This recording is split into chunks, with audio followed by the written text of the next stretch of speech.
राज्यामध्ये बेरोजगारी प्रचंड प्रमाणात वाढलेली आहे। सीएमआयचा जो रिपोर्ट देशाचा आला त्यामध्ये सुद्धा 6.5%च्या वर अनएम्प्लॉयमेंट या देशामध्ये वाढलेले आणि राज्य महाराष्ट्र राज्य हे उद्योगशील राज्य विकसनशील राज्य म्हणून स्वतःची पाठ थोपटून घेते, परंतु दुसऱ्या बाजूला मात्र बेरोजगारी वाढताना या ठिकाणी दिसते। एखादी जाहिरात निघाली तर लाखो मुलं आणि मुली तिथं अर्ज करतायत ही अवस्था आहे। राज्य शासनातल्या लाखो जागा या ठिकाणी रिक्त आहेत अशी अवस्था राज्य शासनाची त्या ठिकाणी। मोठमोठे पैसे खाण्यासाठी प्रोजेक्ट या ठिकाणी होत आहेत, परंतु मूलभूत नोकरी उपलब्ध करून देणारे प्रोजेक्ट किंवा नोकरी उपलब्ध करणारी व्यवस्था या बजेटमधून किंवा कुठल्याही बाबतीत होताना या ठिकाणी दिसत नाही। एकूण देशाच्या आकडेवारीत बघितलं तर राज्य हे एम्प्लॉयमेंटच्या बाबतीत सुद्धा आता पिछाडीवर आहे। औद्योगिक प्रगतीमध्ये तर आता राज्याचा नंबर हा 5 आणि 6 क्रमांकावर गेलेलाच आहे। याचाच अर्थ काय? उद्योग वाढत नाही म्हणजे रोजगार मिळत नाही ही अवस्था या राज्याची त्या ठिकाणी झालेली आहे। फेल्युअर ऑफ गव्हर्नन्स हे दुर्दैवानं या वाक्यप्रचार या राज्यातल्या एकूण कारभारासाठी या ठिकाणी वापरावं लागेल। एमपीएससीची मुलं सातत्यानं आंदोलन करतायत। एमपीएससीची भरती ज्यावेळी होते जाहिरात निघते, जाहिरात निघाल्यानंतर परीक्षा होतात, परीक्षा झाल्यानंतर निकाल राखून ठेवले जातात, हे एक षडयंत्र आहे। मग तुम्ही जाहिरात देताना ज्या त्रुटी आहेत त्या जाहिरातीतल्या त्रुटी तुम्ही का काढत नाही? परत कोर्ट केसेस होतात आणि त्या भरतीला किंवा त्या निकालावर स्टे त्या ठिकाणी येतो। मग 50 वर्षानंतर 60 वर्षानंतर तुम्हाला एमपीएससी मधल्या जाहिराती सुद्धा तुम्हाला व्यवस्थित करता येत नाहीत का? एमपीएससीची जाहिरात ही चुकीची काढायची म्हणजे भरती लांबते आणि आर्थिक बोजा सरकारवर या ठिकाणी पडायला अजून 2-3 वर्ष वेळ लागतो अशी अवस्था आहे। मधल्या काळात टंकलेखकांच्या विषयासंदर्भात देखील असाच प्रयत्न त्या ठिकाणी झाला। काही पोस्ट ही राज्यातली व्यापकत करण्यात आली। तुम्ही पोस्ट व्यापकत करत असताना किमान 3 वर्षाचा वेळ द्या की 2028 मध्ये या पोस्ट व्यापकत आम्ही करणार आहोत। मुलं किमान त्या पोस्टच्या दृष्टीने अभ्यास करणार नाहीत, परंतु एकूणच ही सगळी भरती प्रक्रिया एमपीएससीची सुद्धा अशा पद्धतीने करायची जेणेकरून तो विद्यार्थी हजर होऊ नये। हजर झाला की पगार चालू होणार, आर्थिक बोजा सरकारवर पडणार, अर्थकारण सरकारचं बिघडलेलं आहे, आर्थिक भार सोसू शकत नाही आणि म्हणून त्याचा परिणाम आता भरतीवर या ठिकाणी होताना दिसतोय।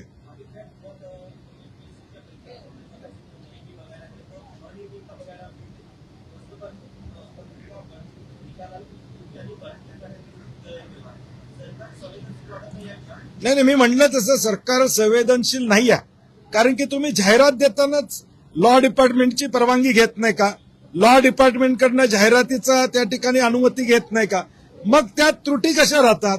जेणेकरून एखाद्या विद्यार्थीला वाटतं माझ्यावर अन्याय झालाय, मला कोर्टात जावं लागतं आणि मग ती प्रक्रिया सगळी थांबवली जाते आणि वर्ष 2-2 वर्ष या ठिकाणी अगदी प्रक्रिया थांबते आणि त्या ठिकाणी हे एक मी म्हणलं तसं षडयंत्र आहे। सरकारला पैसे खर्च करायचे नसल्यामुळे या त्रुटी मुद्दाम ठेवल्या जातात। आता तुम्हाला या त्रुटी ठेवायचं कारण काय? एवढ्या केसेस पूर्वी झालेल्या आहेत, त्यातनं मार्ग काढून तुम्ही सगळ्या गोष्टी केल्या पाहिजेत।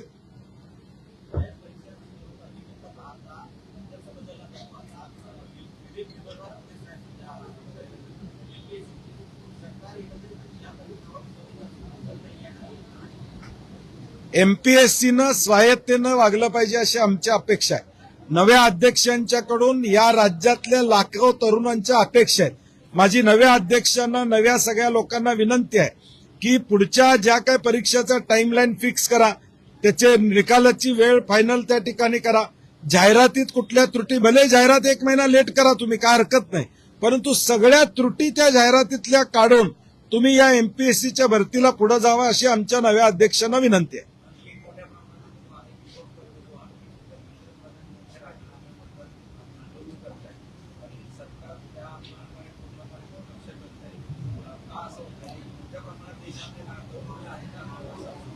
तेवीस 24 लाख विद्यार्थी नीटची परीक्षा देतात, 17 लाख विद्यार्थी सीबीएसईची परीक्षा देतात। या देशातलं सरकार 12 वर्ष आहे, 130 कोटी देशातल्या जनतेला न्याय देतो असं म्हणतंय, 23 लाख लोकांची साधी परीक्षा घेऊ शकत नाहीत। इंडियन एअरफोर्सचा वापर करायला लागतो यांना पेपर पाठवण्यासाठी. म्हणजे तुमचं गव्हर्नन्स फेल्युअर किती या ठिकाणी आहे. आणि आमची मागणी, काँग्रेस म्हणून आमची मागणीच आहे, धर्मेंद्र प्रधानांनी जबाबदारी घ्यावी आणि राजीनामा द्यावा. हे सातत्यानं, हा पेपर फुटल्यापासून आम्ही सातत्यानं मागणी करतोय. महाराष्ट्रात देखील त्याचे पालेमुळे बाहेर आलेले आहेत. त्यांच्यावर सुद्धा काय कारवाई केली सरकारनं? का चौकशी करून त्यांना सोडवलं जाणार आहे? या सगळ्याचं उत्तर सरकारनं देणं अपेक्षित. आणि जे अविश्वासार्हता या नीट बद्दल निर्माण झालेली आहे, अविश्वासार्हता सीबीएसई बरोबर निर्माण झालेली आहे, ती विश्वासार्हता मिळवणं हे अत्यंत अवघड काम होणार आहे. विद्यार्थ्यांचे हाल झालेले आहेत, त्याला सर्वस्वी सरकार या ठिकाणी जबाबदार आहे.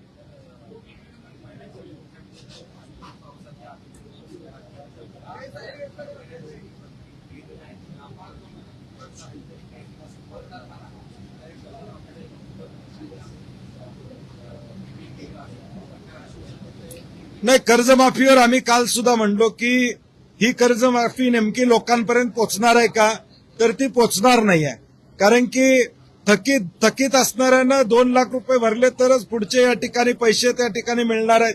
ज्यानं प्रामाणिकपणे कर्ज फेडलेलं आहे त्याला त्या ठिकाणी तुम्ही योग्य मोबदला देत नाही. माझं साधं म्हणणं आहे, ही देणगी आहे का मदत आहे? जर देणगी असेल तर सरकारच्या व्हीम्सवर, मनावर देणगी चालते.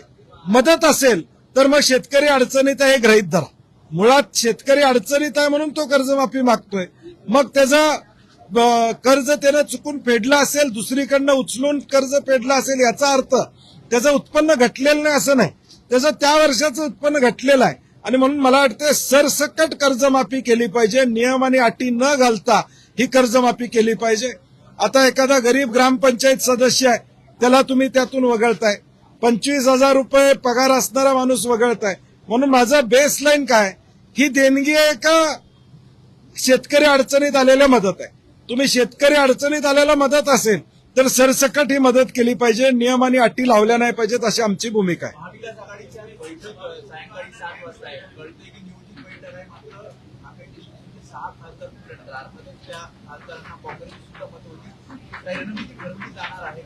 अंबादास दानवेंची निवड नव्यानं झाली आणि दर अधिवेशनामध्ये एक बैठक महाविकास आघाडी म्हणून आम्ही सातत्यानं घेत असतो. आमचे सर्व वरिष्ठ नेते आदरणीय पवार साहेब, हर्षवर्धनजी सकपाळ साहेब आणि उद्धव ठाकरे साहेब तिघही या बैठकीला येणार आहेत.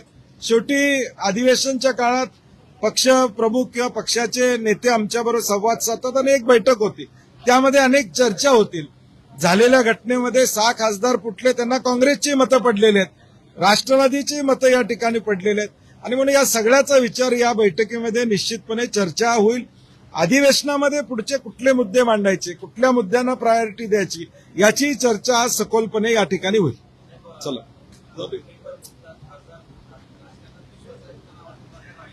नाही, मला वाटते पेपर फुटी असू दे, खासदार फुटे असू दे, आता एक वातावरण देशामध्ये असं आहे, काही केलं तर चालतंय अशा पद्धतीचं एक भाजपचं वातावरण आहे.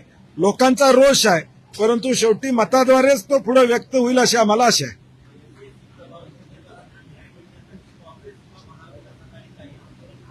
नाही, पुण्यामध्ये युथ काँग्रेसच्या वतीनं सातत्यानं आम्ही, युथ काँग्रेस असेल, शिवराज मोरे असतील, सागर साळुंखे असतील, हे दोघंही आमचे युथ आणि एनएसयूचे अध्यक्ष सातत्यानं एमपीएससीच्या विद्यार्थ्यांशी संवाद साधतात, त्यांच्या प्रश्नाला चालना देण्याचा प्रयत्न करतात.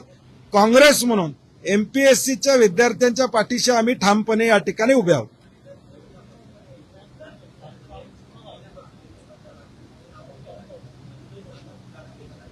नाही, मला वाटतं विधान परिषद आणि विधानसभा दोन्हीचा निर्णय सरकारनं घ्यायला पाहिजे असं मला वाटतंय. परंतु सरकार आता काय, पाशवी बहुमत असल्यामुळं पुढे कोण बोलायलाच नको अशी परिस्थिती ते करतात. त्यांना एवढी धास्ती का वाटते मला कळत नाही. कारण की वरच्या सभागृहात सुद्धा आता 50 लोकसंख्या त्यांची झालेली आहे. त्यामुळं जे संविधानिक आहे, घटनेनं दिलेलं आहे, त्या गोष्टी या ठिकाणी मानायच्याच नाहीत, ही साधारणपणे व्यूहरचना सरकारची दिसते. अरे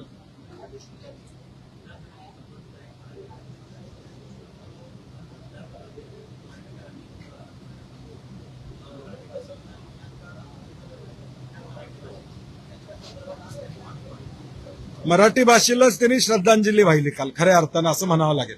कारण की ज्या पद्धतीनं आम्ही ठरवलेलं आहे की शोक प्रस्तावावर कुणी बोलायचं नाही, कारण की बोलण्याच्या ओघात एखादं वाक्य जातं, म्हणून पूर्वी गटनेत्यांच्या बैठकीत ठरलं की कुणीही बोलायचं नाही, सरकारच्या वतीनं शोक प्रस्ताव मांडला जाईल. आता किमान तो मांडताना ते व्यवस्थित मांडावा अशी आमची साधारणपणे अपेक्षा असते. 288 आमदारांना बोलायची इच्छा असती, त्यांच्या मतदारसंघातलं असलं किंवा एक महान व्यक्ती असलं, परंतु तो नियम आम्ही बाजूला ठेवला, कारण की मेसेजिंग जे जाणं आहे, सभागृहाचं मेसेजिंग हे एक वाक्यतेनं त्या दुःखद घटनेच्या बाबतीत गेलं पाहिजे. सगळ्यांनी बोलण्यापेक्षा अध्यक्ष आणि सभापतींनी आमच्या सगळ्यांचं हे मत आहे असं पद्धतीनं त्यांच्या कुटुंबाला किंवा त्यांना मानणाऱ्या लोकांच्यापर्यंत गेलं पाहिजे, ही भूमिका आहे. परंतु दुर्दैवानं ते सुद्धा मांडता येत नाही अशा अवस्था या सरकारची आहे.